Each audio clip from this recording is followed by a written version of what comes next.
അനധികൃത സ്വത്ത് സമ്പാദന കേസിൽ പി.വി. അൻവറിനെതിരെ അന്വേഷണം നടത്തിയില്ല എന്ന പരാതിയിൽ ഹൈക്കോടതി ആദായനികുതി വകുപ്പ് പ്രിൻസിപ്പൽ കമ്മീഷണറോട് വിശദീകരണം തേടി. കോടതിയലക്ഷ്യ ഹർജിയിലാണ് ഹൈക്കോടതി വിശദീകരണം തേടിയത്. ഇതുവരെ നടന്ന അന്വേഷണം വിശദീകരിക്കാനാണ് ചീഫ് ജസ്റ്റിസ് ഉൾപ്പെട്ട ഡിവിഷൻ ബെഞ്ച് ഉത്തരവിട്ടത്.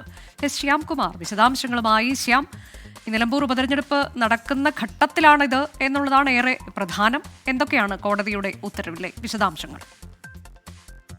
അനുജ, പി.വി. അൻവർ അനധികൃതമായി സ്വത്ത് സമ്പാദനം നടത്തി എന്ന പരാതിയിൽ ഹൈക്കോടതിയിൽ നേരത്തെ ഒരു ഹർജി ഉണ്ടായിരുന്നു. ഈ ഹർജിയിൽ അന്വേഷണം നടത്തി വിശദീകരണം നൽകാനായിട്ട് ആദായനികുതി വകുപ്പ് പ്രിൻസിപ്പൽ കമ്മീഷണറോട് കോടതി നിർദ്ദേശം നൽകിയിരുന്നു. പലതവണ കോടതിയുടെ നിർദ്ദേശം ഉണ്ടായിട്ടും ഇതിൽ കൃത്യമായി അന്വേഷണം നടത്തി റിപ്പോർട്ട് സമർപ്പിച്ചില്ല എന്നുള്ള പരാതിയാണ് ഇന്ന് ഹൈക്കോടതിയുടെ മുൻപാകെ എത്തിയത്.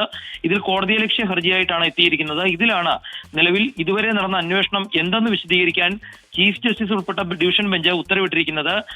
വിവരാവകാശ കൂട്ടായ്മയുടെ കോർഡിനേറ്റർ കെ.വി. ഷാജിയാണ് ഹൈക്കോടതി പരാതിയുമായി സമീപിച്ചത്.